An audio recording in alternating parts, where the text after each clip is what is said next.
Compañeras, compañeros, camaradas todas, todos, bienvenidas una vez más a este espacio como pez en el agua, aquí en la 4TV, donde estamos desarrollando esta gran conversación que siempre se anticipa o forma parte de las grandes transformaciones de nuestro país y del mundo.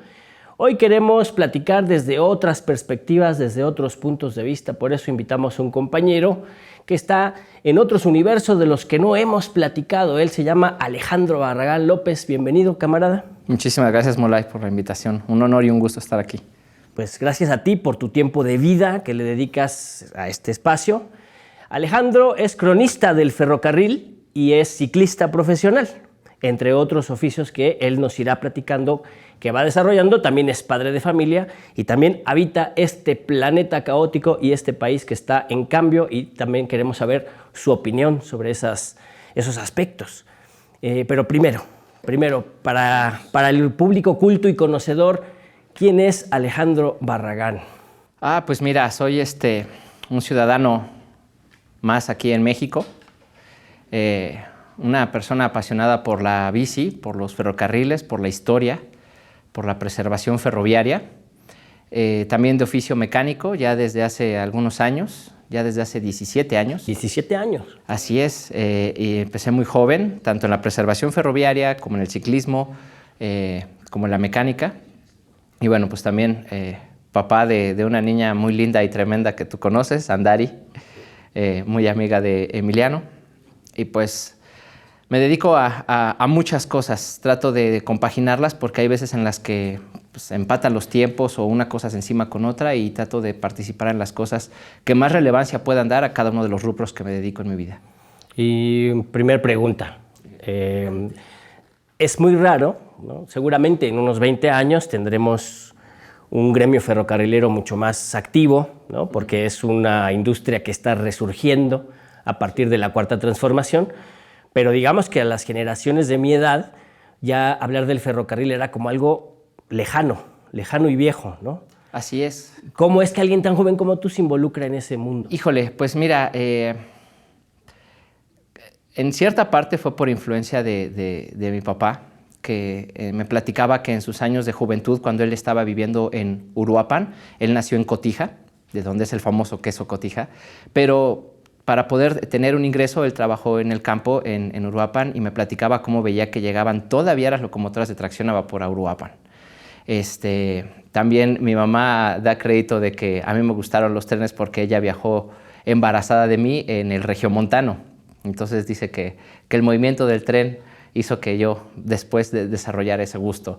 Pero bueno, pues en mi infancia, pues escuchar esas crónicas, ver películas, en los libros también, ver trenes, me fue acercando a ese gusto y a ese mundo de los trenes, que es muy vasto. ¿Y luego cómo te incorporaste ahí? Pues bueno, en la secundaria yo tuve la intención, además de estudiar, trabajar para poder aportar dinero a la casa, y me acerqué a una tienda a la que mi mamá me llevó porque yo todavía era muy chico, que se llama La Casa del Ferrocarrilero. Esta estaba ubicada dentro de la estación de Buenavista, frente a las taquillas. Ahí conocí a un gran amigo y un gran mentor en los trenes, Alejandro Reyes Rodríguez, quien operaba en ese momento con su mamá la tienda, y era una tienda de regalos, de souvenirs, de artículos para viajero, artículos para ferrocarrilero, gorras que se llaman Payday, llaves de cambio, guantes, lámparas, y también empezó a vender, por sugerencia de un ejecutivo de Union Pacific que conoció Buenavista, trenes a escala.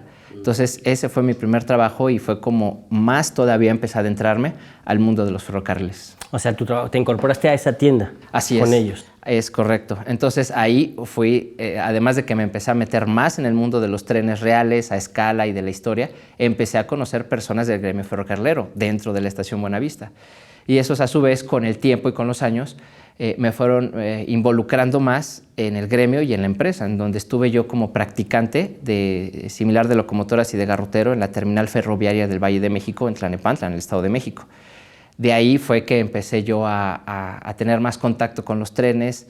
Mi intención era trabajar ahí, nada más que es algo bastante difícil. ¿Muy cerrado? Muy cerrado por el Sindicato de Trabajadores Ferrocarrileros.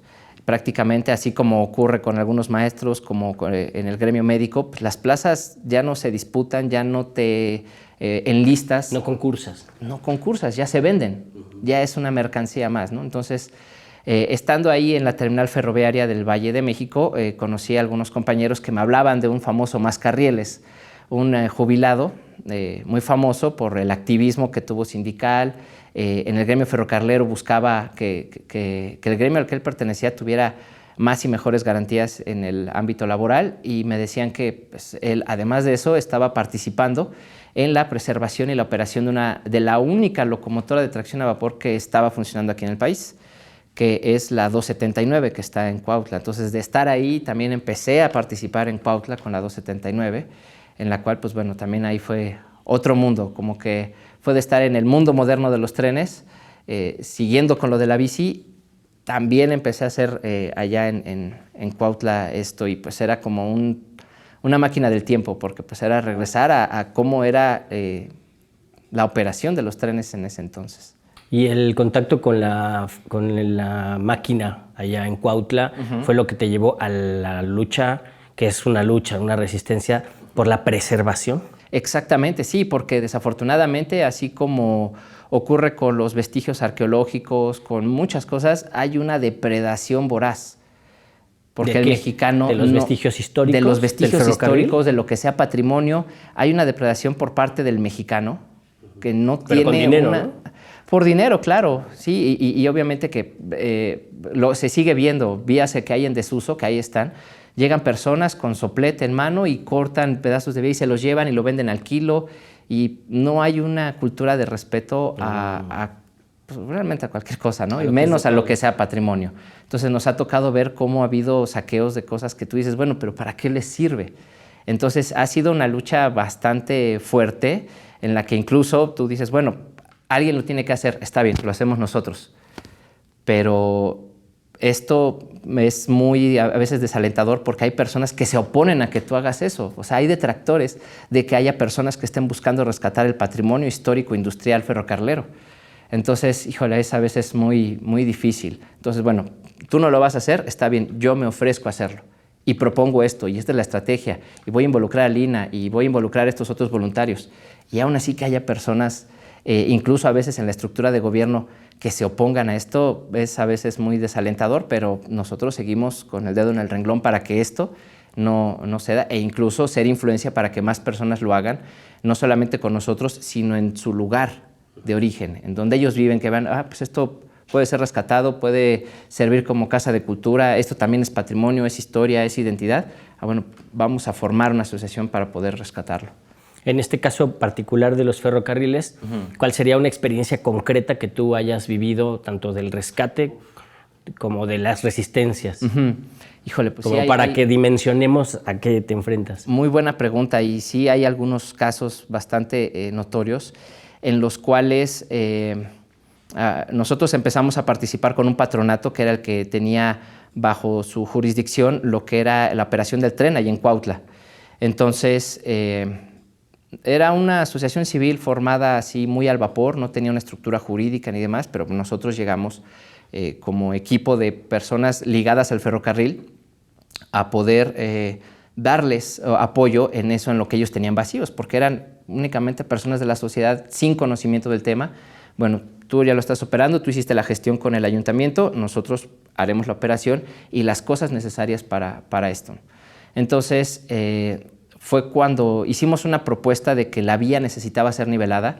Habíamos logrado con un compañero que se llama Enrique Márquez, que en ese entonces estaba en la Cámara de Diputados, en la Coordinación de Transportes, que nos dio el pitazo. Oigan, muchachos, Ferromex va a desocupar muchos durmientes porque está renovando todo un tramo de vía en la línea B que va hacia Huichapan, y hay muchos durmientes que todavía están en muy buen estado. ¿Les interesa? ¿Los quieren? Bueno, pues claro que sí. Oigan, patronato, tenemos la oportunidad de tener estos durmientes completamente gratis, solamente hay que ir por ellos, y esos nos van a servir para poder nivelar esta vía. Estos durmientes tienen ya muchas décadas, ya se están ¿Cuál era la vía que había que nivelar? La de Cuautla, en donde estaba operando la máquina, la 279. Necesitaba ese mantenimiento. Entonces, pero para poderle dar mantenimiento se tiene que renovar los durmientes, que son las vigas de madera que van debajo de las de la vía. Entonces, se les hizo la propuesta, tenemos esta oportunidad, podemos aprovecharla, necesitamos que de lo que ustedes han recaudado del boletaje, nos den para poder pagar el transporte y traer los durmientes. Solo es el transporte, no se tiene que pagar nada más. Esos durmientes ya nos los regalaron, tenemos que ir a escogerlos y si acaso unas personas que ayuden a cargar y descargar el camión. Y no quisieron, que porque no había recursos y demás. Y se oigan, ¿de cuánto se necesitaba? Pues, ¿cuántos recursos? Híjole, ¿Qué cantidades? en aquel entonces nosotros sabíamos, estoy hablando del 2007, la cantidad concreta era 9,600 pesos. ¿Y a quién le habían pedido el recurso? O sea, por ejemplo, ¿no había una autoridad local que pudiera Es que la autoridad local ya le había delegado esa responsabilidad y esa capacidad de decisión al patronato. Entonces el patronato tenía capital suficiente para poder decir sí, porque es lo que necesitamos para poder seguir haciendo la ronchita de dinero para que cuando la máquina, el tren, la vía o cualquier otra cosa necesite, podamos pagarlo. Y entonces, ¿compraron durmientes y alguien hizo negocio o nunca se niveló la No, vía? lo que sucede es que sí pudimos ir por los durmientes, pero tuvimos que costearlo nosotros. Nunca salió el dinero de ahí porque pues, entonces, ¿qué pasó con el dinero del boletaje? Sí, claro. Que entonces terminamos costeándolo nosotros de alguna manera, buscando quién nos pudiera dar a modo de donación el transporte. Y a mí me tocó cargar y descargar y colocarlos. Y de eso, todo eso hay evidencia en fotografía. Y pues eso Puro trabajo voluntario. Puro como voluntario. amor al tren. Exactamente. Entonces, pero eso no se quedó ahí. Nosotros alzamos la voz e hicimos ver, oigan, ¿qué pasa? Entonces, ¿por qué les está doliendo dar dinero que es para algo que se necesita? Entonces, pues ahí fue donde con el siguiente cambio de gobierno, pues hicimos ahí una denuncia como pública ante el nuevo presidente municipal y este presidente municipal, pues obviamente que hizo ver que había un mal manejo de ese recurso que se estaba haciendo con patrimonio histórico industrial nacional. Entonces ese patronato dejó de existir, nosotros tomamos el control del tren y ahí fue donde nosotros ya empezamos a hacer que ese proyecto fuera levantando poco a poco. Entonces eso es como que lo más notable porque a pesar de que le conseguimos cosas gratis y que lo único que tenían que pagar era el transporte y que era una cantidad bastante accesible, que dijeran no hay dinero y después enterarnos en una auditoría que se hizo que había 92,000 pesos disponibles, decir, bueno, ¿por qué no querían darlo? ¿Qué uso se le iba a dar ese dinero? Entonces, eso fue lo que más recuerdo. Y después de que el patronato fue eliminado, todas estas personas se convirtieron en nuestros enemigos. Entonces, clásico de ese tipo de personas. Siento envidia y siento coraje porque eres tú quien está ahí.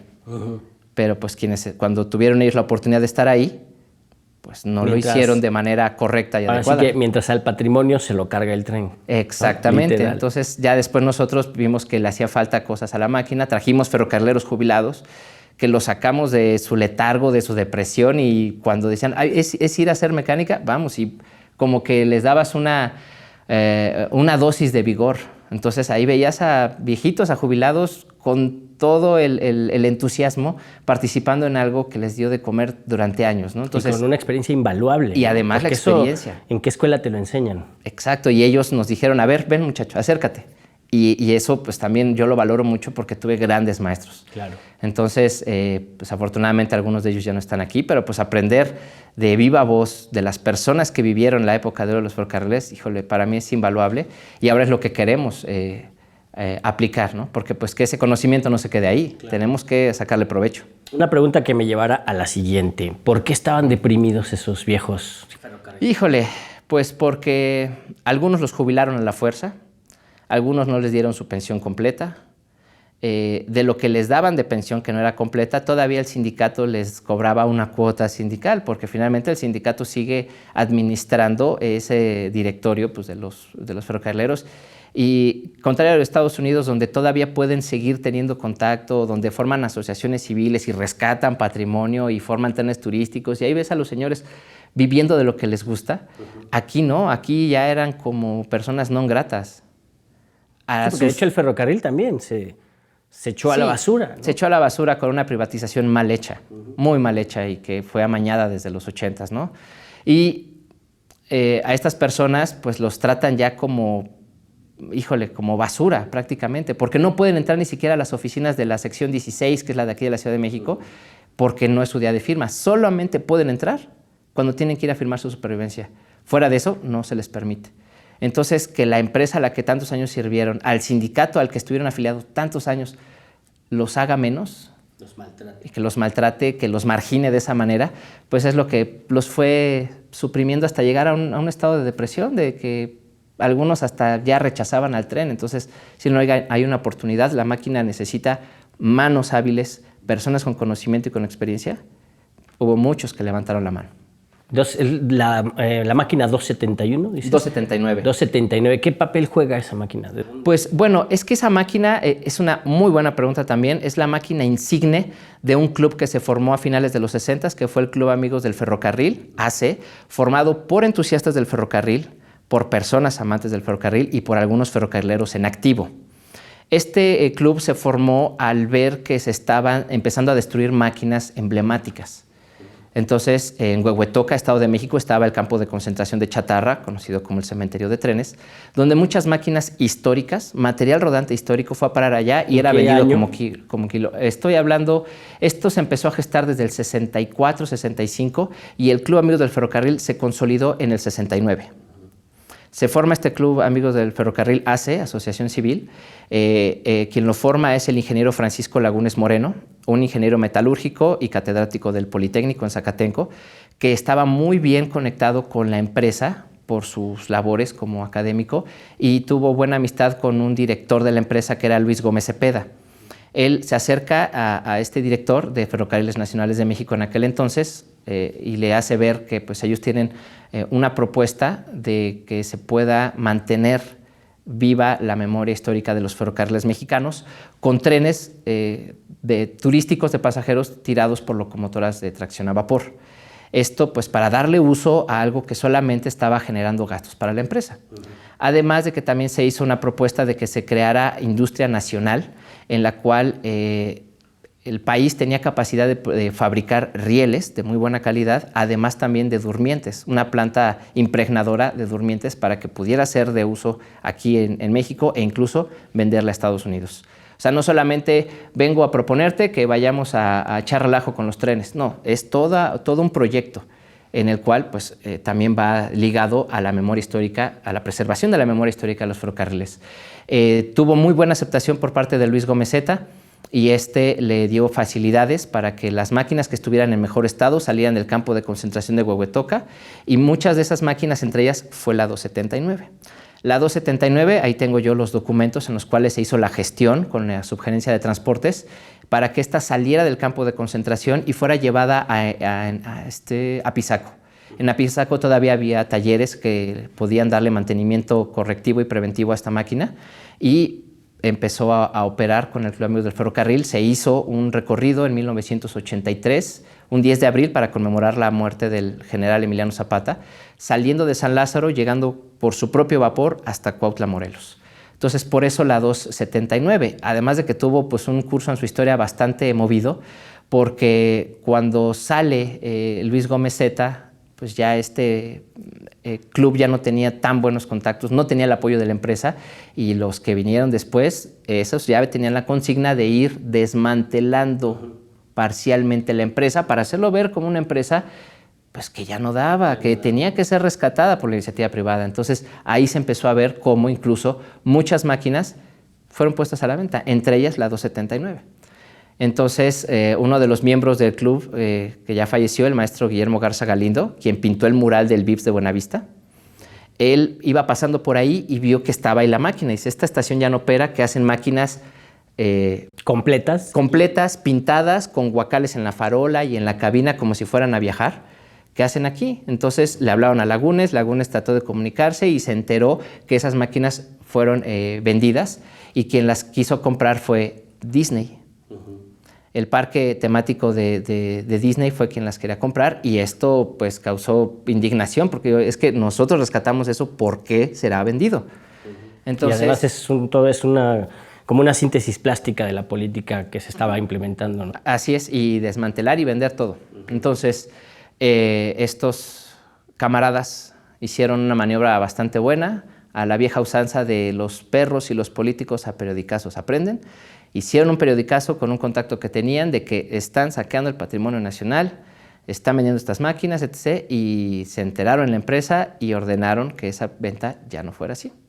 Entonces la 279 se salvó nuevamente. Primero, al menos nos dijeron, haya sido como haya sido. Exactamente, vámonos, sí, ¿no? Se venda. Que se venda, haya sido como haya sido. Y pues se salvó afortunadamente. Primero el Club Amigos del Ferrocarril la salva del soplete en Huehuetoca, porque ahí eran cortadas con soplete y eran transportadas en góndolas a las fundidoras. Chatarra. Nuestro patrimonio terminó siendo varillas de acero o latas de frijoles.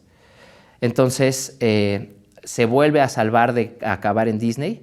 Obviamente Disney no se iba a quedar con las manos vacías. Compró 4 máquinas que fueron de los Ferrocarriles Unidos de Yucatán y pues bueno, como premio de consolación, pues no fueron destruidas y acabaron operando allá, tuvieron segunda vida. Entonces la 279 pues quedó como ese testimonio, como ese producto de la gestión que hizo el Club Amigos del Ferrocarril para salvar mucho de ese patrimonio. Entonces, diferentes máquinas que se rescataron, la 3030 acabó en Zacatecas, la 3034 en el Museo de Puebla, antiguamente en el Museo Tecnológico de Chapultepec estaba la 3038, que ahora está en el AIFA, y diferentes máquinas que rescató el Club Amigos del Ferrocarril fueron puestas en diferentes partes. Entonces, como mudos testigos de toda esa... La historia. Y de la historia, porque si no hubiera sido por ellos, esas máquinas ya no existirían. Muy interesante.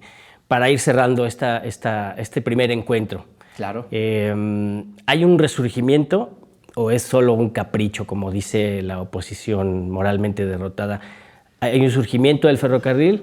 ¿Se necesitará nueva fuerza de trabajo especializada para sostener esta nueva proyección de los ferrocarriles, que es el Tren Maya y el transísmico? No es cualquier cosa. Sí. Y además, pensando en una reconexión nacional a través del ferrocarril.